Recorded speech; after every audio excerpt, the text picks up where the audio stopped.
ओम श्री गणेशाय नमः। जय श्री नारायण, जय आदि शक्ति माता। दोस्तों, आज हमारे साथ हमारे चैनल पर एक ऐसी कथा का श्रवण करेंगे जिसमें कर्म कभी किसी को भी माफ नहीं करता। दोस्तों, आइए कथा को श्रवण करते हैं। दोस्तों, आज का प्रसंग बहुत ही शिक्षाप्रद और ज्ञानवर्धक होने वाला है। दोस्तों, इसलिए वीडियो को अंत तक जरूर देखें। दोस्तों, एक छोटे से गांव में गरीब परिवार की एक बेटी अंतिमा रहती थी। उसके माता पिता साधारण किसान थे और अंतिमा उनकी इकलौती संतान थी। उन्होंने बड़े लाड प्यार से पाला था। अंतिमा बेहद खूबसूरत और गुणों से भरपूर थी। उसका स्वभाव सरल और विनम्र था। वह अपने माता पिता के साथ गांव के एक छोटे से घर में संतोषपूर्ण जीवन व्यतीत कर रही थी। उस गांव पर राजा वीरभद्र का शासन था। राजा वीरभद्र अभी अविवाहित था और अक्सर अपनी प्रजा की स्थिति जानने के लिए गांव का दौरा करता था। एक दिन जब वह अंतिमा के गांव के पास से गुजर रहा था, उसी समय अंतिमा अपने घर के पास वाले नदी में कपड़ा धो रही थी। उसकी सरलता और सुंदरता राजा वीरभद्र का ध्यान खींच लिया। वह तुरंत ही उसकी ओर आकर्षित हो गया। राजा ने अपने घोड़े को रोका और अंतिमा से बातचीत करने के लिए उसके पास गया। लेकिन जैसे ही अंतिमा ने राजा को देखा, वह घबराकर अपने घर की ओर भाग गई। राजा ने उसे आवाज दी, लेकिन वह बिना कुछ कहे अपने घर के अंदर चली गई। राजा की आवाज सुनकर अंतिमा के पिता नकुल सिंह बाहर आए। उन्होंने राजा को अपने दरवाजे पर खड़ा देखा और हड़बड़ा गए। उन्होंने हाथ जोड़कर कहा, महाराज, आप हमारे घर पर कैसे आए? क्या हमसे कोई गलती हो गई? राजा ने मुस्कुराते हुए कहा, नहीं, तुम्हारी कोई गलती नहीं है, बल्कि मैं एक विशेष कार्य के लिए यहाँ आया हूँ। तब नकुल सिंह कांपते हुए पूछा कि क्या हुक्म है? महाराज, राजा ने गंभीरता से कहा, तुम्हारी बेटी अंतिमा मुझे पसंद है। मैं उससे विवाह करना चाहता हूँ। तब नकुल सिंह यह सुनकर हैरान रह गए और एक साधारण किसान थे और राजा का प्रस्ताव ठुकराना उनके लिए असंभव नहीं था। उन्होंने सोचा कि उनकी बेटी अब राजमहल में रानी के रूप में सुखी जीवन व्यतीत करेगी। यह सोचकर उन्होंने हामी भर दी। राजा वीरभद्र ने अंतिमा के विवाह के लिए भव्य तैयारियां की। पूरे राज्य में यह खबर फैल गई कि राजा ने एक साधारण किसान की बेटी से विवाह करने का निश्चय किया है। कुछ ही दिनों में विवाह संपन्न हुआ और अंतिमा राजमहल में आ गई। शादी के बाद की शुरुआत दिन बेहद सुखद थे। राजा वीरभद्र का अंतिमा के प्रति व्यवहार बहुत अच्छा था। समय के साथ अंतिमा ने एक पुत्र को जन्म दिया। पूरे राजमहल में खुशियों का माहौल था। विवाह के 6 वर्ष बीत गए। अंतिमा का पुत्र 5 साल का हो गया, लेकिन इस बीच राजा का मन धीरे धीरे अंतिमा से हटने लगा। एक दिन राजा की नजर एक अन्य दूसरी महिला पर पड़ी, जो अंतिमा से अधिक आकर्षक थी। राजा ने जल्द ही उससे विवाह कर लिया। उसे राजमहल में ले आया। नई रानी के आने के बाद अंतिमा का जीवन मुश्किलों से भर गया। नई रानी उसे हमेशा नीचा ही दिखाती। राजा भी अंतिमा से दूरी बनाने लगा और उसकी बातों को अनदेखा करने लगा। धीरे धीरे अंतिमा की स्थिति राजमहल में कमजोर हो गई। एक दिन नई रानी ने राजा वीरभद्र को अंतिमा को महल से निकालने के लिए मना लिया। राजा ने अपने पुत्र को अपने पास रखा और अंतिमा को महल से बाहर कर दिया। अंतिमा बेबस होकर अपने पिता के घर लौट गई। अंतिमा ने अपने माता पिता को अपनी दुर्दशा सुनाई। उनकी बेटी की हालत देखकर वे बहुत दुखी हुए। उनकी चिंता ने उनकी सेहत पर गहरा प्रभाव डाला। कुछ समय बाद अंतिमा की मां का निधन हो गया। मां की मृत्यु ने नकुल सिंह को भी तोड़ दिया और वे भी संसार से चल बसे। अंतिमा पूरी तरह से अकेली हो गई। उसे किसी सहारे की सख्त जरूरत थी, लेकिन वह अपनी पीड़ा व्यक्त करने की हिम्मत नहीं जुटा पाती थी। अकेलेपन ने उसे भीतर तक तोड़ दिया था। कहते हैं विपत्ति के समय धैर्य मनुष्य का सबसे बड़ा सहारा होता है।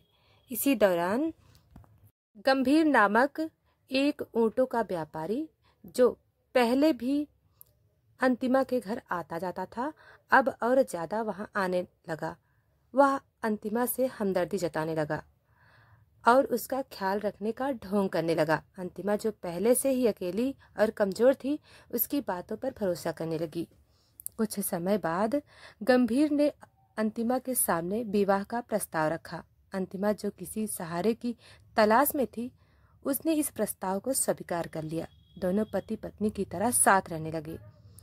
गंभीर ऊँटों का व्यापारी था और हर साल ऊँटों के मेले में जाया करता था। एक दिन उसने अंतिमा से कहा, तुम हमेशा घर में रहती हो, इस बार मेरे साथ ऊँटों के मेले में चलो। वहाँ का मेला बहुत मनोरम होता है। अंतिमा ने सोचा कि बाहर जाने से मन बदल जाएगा और उसने गंभीर के साथ मेले में जाने का फैसला लिया। गंभीर ने अंतिमा को मेले में घुमाया और उसकी खुशी का दिखावा किया, लेकिन उसके मन में एक गहरी साजिश चल रही थी। उसने अपने ऊँटों के साथ साथ अंतिमा का भी सौदा कर दिया। अंतिमा को इसका बिल्कुल भी अंदाजा नहीं था। गंभीर अंतिमा को ऊँटों के पास बैठाकर कहा, मैं अभी आता हूँ, और वहां से चला गया। थोड़ी देर बाद कुछ व्यापारी आए और ऊँटों के साथ अंतिमा को जबरदस्ती ले जाने लगे। अंतिमा घबरा गई और चिल्लाई, मुझे कहाँ ले जा रहे हो? लेकिन व्यापारियों ने उसकी आवाज को दबाने के लिए उसे बेहोश कर दिया। अंतिमा को होश आया तो उसे खुद एक अनजान जगह पर पाया। वह जगह कोठा था। वहां की मालकिन ने अंतिमा से कहा, अब तुम यहीं रहोगी, हमने तुम्हें खरीद लिया है। तुम्हें यहाँ मुजरा करना होगा और लोगों की इच्छाएं पूरी करनी होगी। इसके बदले तुम्हें खाना, कपड़ा और सिर छुपाने की जगह मिलेगी। अंतिमा ने गुस्से से कहा, मैं यह सब कभी नहीं करूंगी। मालकिन ने डंडे ठंडे स्वर में जवाब दिया, अगर तुमने मेरी बात नहीं मानी तो तुम्हें भूखा रखा जाएगा और मारा जाएगा। तुम्हारे पास कोई विकल्प नहीं है। अंतिमा ने बहुत विरोध किया, लेकिन उसकी सुनवाई नहीं हुई। धीरे धीरे अत्याचार और भूख ने हिम्मत तोड़ दी और मजबूर में उसने अपनी इच्छा के खिलाफ कोठे पर काम करना शुरू कर दिया। अंतिमा की जिंदगी अब अंधकार में डूब चुकी थी। वह हर दिन अपने भीतर के दर्द छिपाकर जीने के लिए मजबूर थी। इस बीच कोठे पर रहते हुए 14 साल बीत गए। अब उसकी उम्र करीब 41 साल की हो चुकी थी। अभी भी सुंदर थी, लेकिन उसका चेहरा हमेशा उदासी से भरा था। एक दिन 22 साल का एक राजकुमार, जिसका नाम हरि सिंह था, कोठे पर आया। उसने मालकिन से कहा, मुझे यहाँ की सबसे खूबसूरत महिला से मिलवा दीजिए। मालकिन ने कई महिलाओं में से अंतिमा को दिखाया। राजकुमार ने अंतिमा को चुना और उसके कमरे में गया। राजकुमार के साथ समय बिताने के बाद अंतिमा ने उससे पूछा, तुम कौन हो और कहाँ से आए हो? राजकुमार ने मुस्कुराते हुए कहा, मैं सूरगढ़ देश का राजकुमार, मेरे पिता यहाँ के राजा हैं। यह सुनते ही अंतिमा के होश उड़ गए। उसकी आंखें चौड़ी हो गईं और वह जैसे पत्थर की मूरत बन गई। अंतिमा ने तुरंत अपने शरीर को कपड़ों से ढक लिया और उसे एहसास हुआ कि वह राजकुमार कोई और नहीं बल्कि उसका अपना बेटा था, जिसे उसने बचपन में खो दिया था।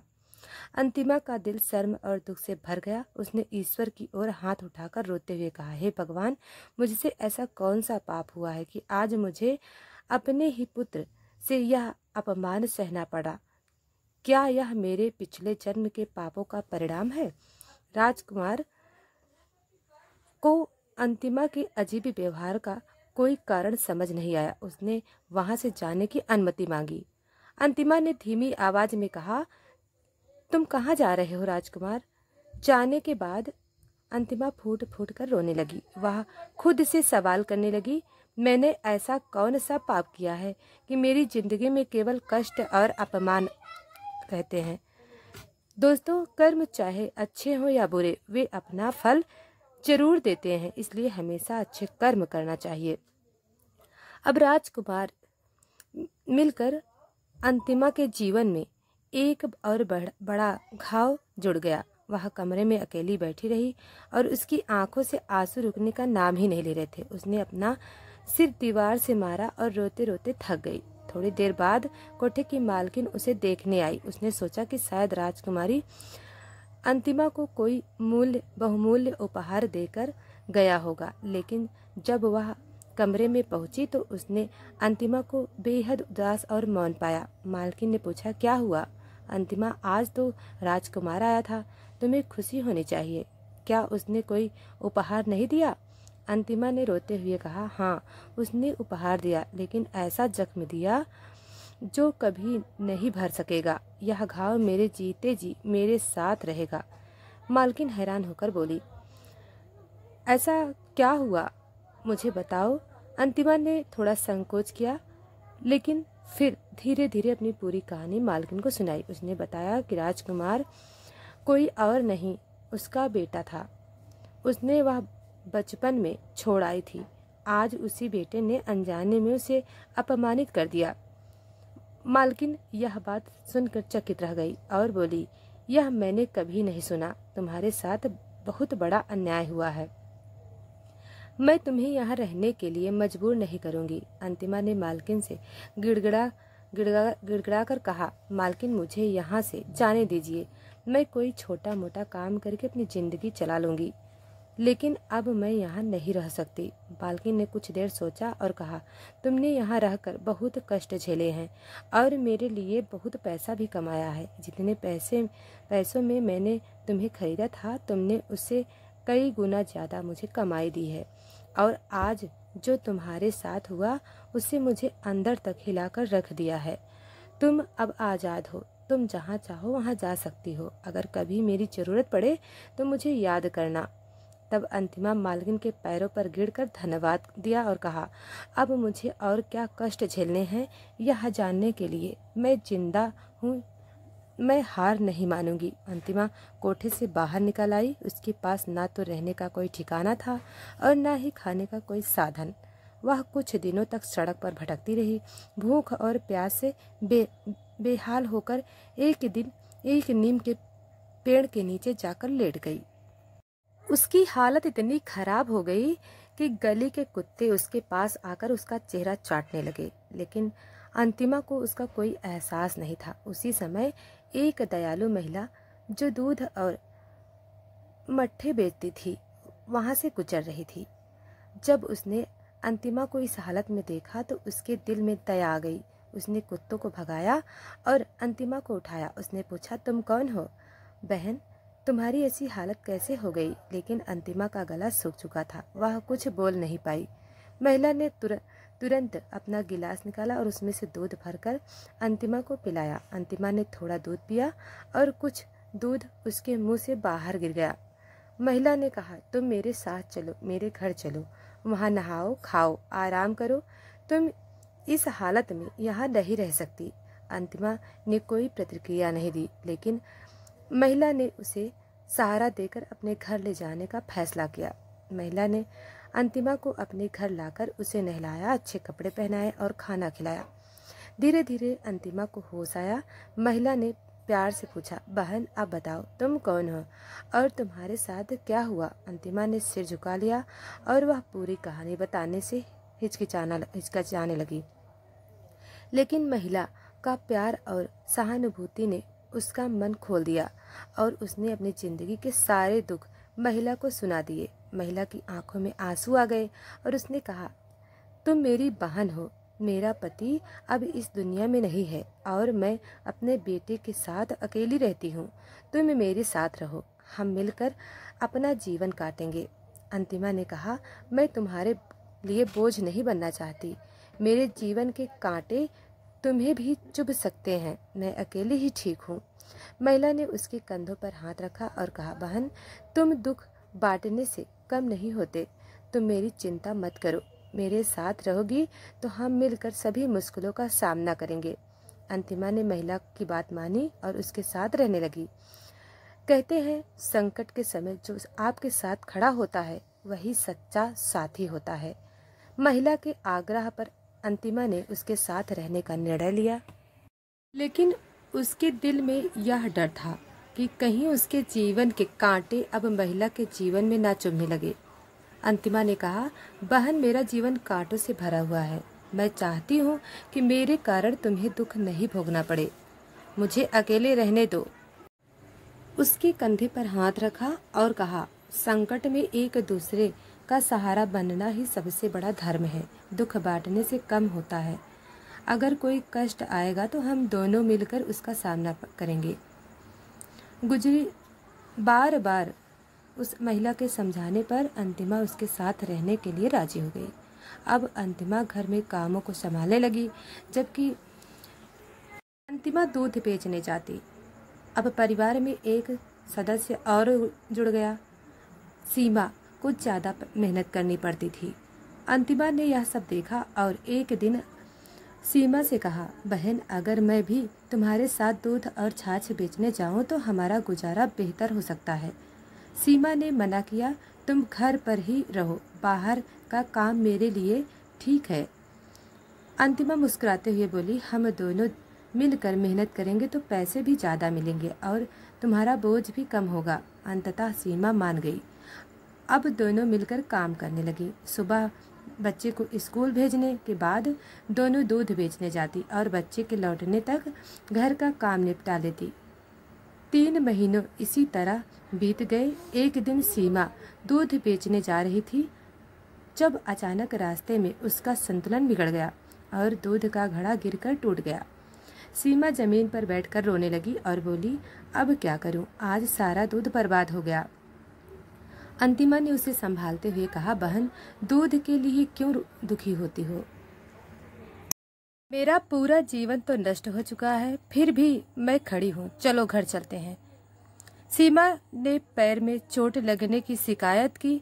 अंतिमा ने उसे सहारा देकर घर पहुंचाया और जल्दी से तेल लगाकर उसकी पट्टी की। अब दूध बेचने का सारा काम अंतिमा अकेले संभालने लगी, क्योंकि सीमा को चोट लगी थी। चोट ठीक नहीं हो रही थी। 11 दिन बीत गए, लेकिन जख्म बढ़ता ही गया। अब सीमा का शरीर कमजोर होने लगा। अंतिमा दिन रात सेवा करती, बच्चे को ख्याल रखती और बाहर का काम भी संभालती। धीरे धीरे 7 महीना बीत गए। एक दिन सीमा की हालत बहुत बिगड़ गई और उसने अपनी आखिरी सांस ली। अंतिमा के लिए यह बहुत बड़ा झटका था। सीमा ने उसे अपनी माँ बहन माना था और अब वही बहन उसे छोड़कर चली गई। सीमा के बेटे की देखभाल अब अंतिमा की जिम्मेदारी थी। बच्चा अपनी माँ की मौत के बाद चिड़चिड़ा और उदास रहने लगा। वह बार बार माँ के बारे में पूछता। अंतिमा उसे समझाती, तुम्हारी माँ भगवान के पास गई है, वह कुछ दिनों में वापस आ जाएगी। धीरे धीरे बच्चे ने अंतिमा को अपनी माँ मान लिया। समय बीतता गया और वह बच्चा बड़ा हो गया। अब वह बच्चा 19 साल का हो चुका था और काम में अंतिमा की मदद करने लगा। एक दिन लड़कियां लेने के लिए अंतिमा अपने सीमा का बेटा पास की पहाड़ी पर गए। वहां एक सूखा पेड़ था जिसकी लकड़ियां काटने के लिए अंतिमा उस पर चढ़ गई। लकड़ी काटते समय जिस टहनी पर वह खड़ी थी वह टूट गई। अंतिमा नीचे गिरी हुई पहाड़ी से लुढ़क कर घने जंगल में गिर गई। जंगल में गिर गई। बेटा यह देखकर घबरा गया और उसने पहाड़ी के नीचे झांका, लेकिन अंतिमा कहीं नजर नहीं आई। डर और घबराहट में वह गांव लौट आया और सबको यह बात बताई। अंतिमा पहाड़ी से गिरकर दलदल में फंस गई थी। वह गर्दन तक दलदल में धंसी हुई थी।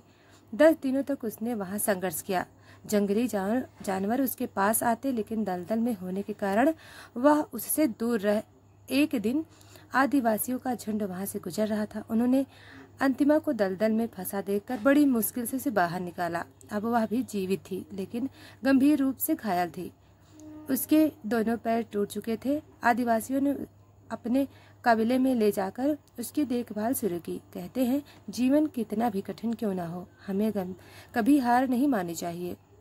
चाणक्य नीति कहती है कि समस्याएं चाहे जितनी बड़ी हो, उनका सामना धैर्य और साहस से करना चाहिए। अंतिमा को आदिवासियों ने दलदल से बचा लिया था, लेकिन उसकी हालत गंभीर थी।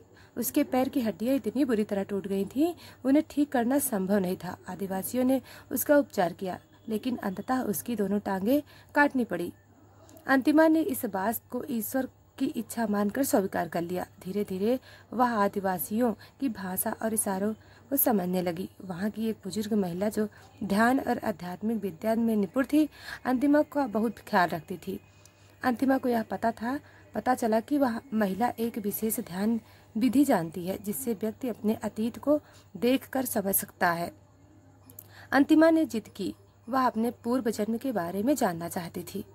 बुजुर्ग महिला ने उसे समझाया कि यह ठीक नहीं होगा। अपने अतीत में झांकने से अक्सर व्यक्ति वर्तमान में भी शांति खो देते हैं। जो व्यक्ति ने भुला दिया है, उसे भूल जाना ही बेहतर होता है। लेकिन अंतिमा अपनी बात पर जोर देते हुए कहा, मैं जानती हूँ कि मेरे जीवन में इतने दुख क्यों हैं। मैंने क्या ऐसा किया है जिसके कारण मुझे यह सब सहना पड़ रहा है। अब अतीत जानने से और दुख मिलेगा तो मैं उसे सह लूंगी। बूढ़ी महिला ने उसे ध्यान की एक कठिन प्रक्रिया सिखाई। उसने कहा, तुम्हें हर पल को याद करते हुए अपने अतीत तक पहुंचना होगा। यह साधना 3 से 4 वर्षों तक चलेगी। अंतिमा ने पूरी लगन के साथ ध्यान विधि का अभ्यास शुरू किया। धीरे धीरे अपने जीवन के गुजरे हुए पल याद करना शुरू किया। 3 वर्षों की साधना के बाद अंतिमा अपने पिछले जन्म में पहुंच गई। उसने देखा कि उसका नाम यमुना था। वह एक साधारण परिवार की सदस्य थी। उसके जीवन का सबसे बड़ा दुख यह था कि उसे संतान सुख नहीं मिला। इस वजह से वह गहरे मानसिक अवसाद में चली गई थी। गांव के लोग उसे ताने देते और उसकी यह स्थिति उसे भीतर तोड़ने लगी थी। अपनी निराशा और दुखों से बचने के लिए यमुना ने किसी साधु की सलाह पर कुछ विशेष अनुष्ठान शुरू किए। उसे विश्वास दिलाया कि यह अनुष्ठान उसके जीवन में खुशियां लाएंगे। उसे बताया गया कि अगर वह 22 बच्चों की बलि देगी तो उसे संतान की प्राप्ति हो सकती है। यमुना ने वैसा ही किया। गांव के 22 बच्चों को चुराकर मार डाला। किसी तांत्रिक के झांसे में आकर वह खुद निसंतान थी। लोग उसका मुंह तक नहीं देखना चाहते थे और उसे इस बात की जलन होती थी। संतान न होने का दुख और लोगों का बर्ताव उसे मानसिक रूप से असंतुलित कर दिया था। उसने देखा कि जिन परिवारों की संतानों की उसने जान ली थी, उसमें से कुछ माता पिता आत्महत्या कर चुके थे। अपनी संतान के दुख में कुछ उसे हमेशा बद्दुआ देते रहते थे। जब वह मर गई तो उसने देखा कि उसके मरने के बाद भी कई लोग बद्दुआएं दे रहे थे। उनकी बद्दुआ से उसकी आत्मा को पीड़ा हो रही थी। उसने उन सभी घरों में प्रवेश किया जहां उसने बच्चों को उठाया था। वहां उसने देखा कि कुछ घर बर्बाद हो चुके थे और कुछ अभी भी बिना संतान के थे। लेकिन वे लोग अब बुजुर्ग हो चुके थे और हमेशा उसे गालियां देते रहते थे। अब वह पहले से भी अधिक दुखी हो गई। अब उसके लिए पूर्व जन्म में वापस जाना नामुमकिन था, क्योंकि उसकी मदद उस बूढ़ी महिला आदिवासी ने की थी। लेकिन अब उसी में लौटना असंभव था। अंतिमा को यह एहसास हुआ कि उसका अतीत ही उसकी वर्तमान स्थिति का कारण था। उसने सोचा, अगर मैंने अपना अतीत नहीं देखा होता तो मेरा मन शायद शांत रहता। बुरी महिला ने सही कहा था कि प्रकृति ने हमें भूलने की शक्ति दी है और हमें उसे अपनाना चाहिए। अब वह अपनी गलतियों का प्रायश्चित करना चाहती थी। उसी गांव में जो भटकती आत्माओं को बस में कर सकता था। उसने अपने तंत्र मंत्र के जरिए आसपास की आत्माओं को अपने नियंत्रण में लेना शुरू किया। जब तांत्रिक ने अंतिमा की आत्मा को महसूस किया तो उसने अपने नियंत्रण में लेने की कोशिश की। तांत्रिक आत्माओं का इस्तेमाल अपने स्वार्थ के लिए करता था। जब अंतिमा की बारी आई तो उसने तांत्रिक से रोते हुए कहा, मैंने पहले ही अपने जीवन में कई गलतियां की। मुझसे अब और गलत काम मत करवाओ। अंतिमा ने अपनी पूरी कहानी तांत्रिक को बता दी और उससे प्रार्थना की कि मुझे यहाँ से मुक्त कर दो और मेरे शरीर में वापस जाने का कोई तरीका बताओ। तांत्रिक ने कहा, तुम्हारा दुख देखकर मैं तुमसे और कोई काम नहीं करवाऊंगी, लेकिन मेरे पास ऐसी कोई विद्या नहीं है जिससे तुम्हें तुम्हारे शरीर में वापस भेज दिया जाए। अंतिमा निराश हो गई और फिर से भटकने लगी। इसी दौरान उसी नगर में एक संत आए जो रात भर वहां रुके थे। वे कुम्हार के गुरु थे जो अंतिमा के पूर्व जन्म का पति था। अब वह 90 वर्ष का हो चुका था और अकेले रहता था। रात में संत और उस कुम्हार का गुणगान कर रहे थे। अंतिमा की आत्मा वहीं भटक रही थी। संत को महसूस हुआ कि वहाँ कोई आत्मा मौजूद है जो मोक्ष की कामना कर रही है। संत ने कुम्हार से कहा, यहाँ तुम्हारी पूर्व पत्नी की आत्मा भटक रही है, वह अपनी मुक्ति चाहती है। कुम्हार ने चौंक कर पूछा, मेरी पत्नी, वह तो वर्षों पहले गुजर गई, क्या इतने समय से उसकी आत्मा भटक रही है? संत ने अंतिमा की आत्मा को संबोधित करते हुए कहा, तुम्हें क्या चाहिए, क्यों भटक रही हो? अंतिमा ने अपनी सारी बातें संत को बता दी और कहा, मुझे अपने शरीर में वापस जाना है ताकि मैं अपने पापों का प्रायश्चित कर सकूं। संत ने कहा, तुम्हें मेरे साथ मेरे आश्रम में चलना होगा, जहां हर रोज भजन कीर्तन होता है। ईश्वर का नाम के माध्यम से तुम अपने शरीर में लौटने का मार्ग ढूंढ सकती हो। अंतिमा ने संत की बात मानी और उनके साथ आश्रम चली गई। आश्रम में हर दिन अंतिमा ईश्वर का भजन करती, ध्यान लगाती और प्रार्थना करती।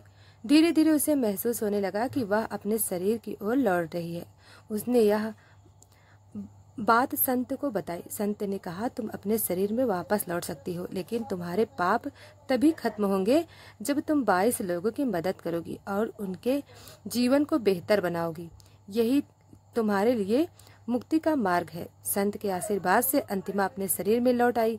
जब उसने आंखें खोली तो उसका शरीर बहुत कम कजल और घायल था। उसकी त्वचा पर चींटियों ने घाव कर दिए, लेकिन आदिवासियों ने उसके शरीर को हाथ नहीं लगाया था क्योंकि वे जानते थे कि वह ध्यान की अवस्था में थी।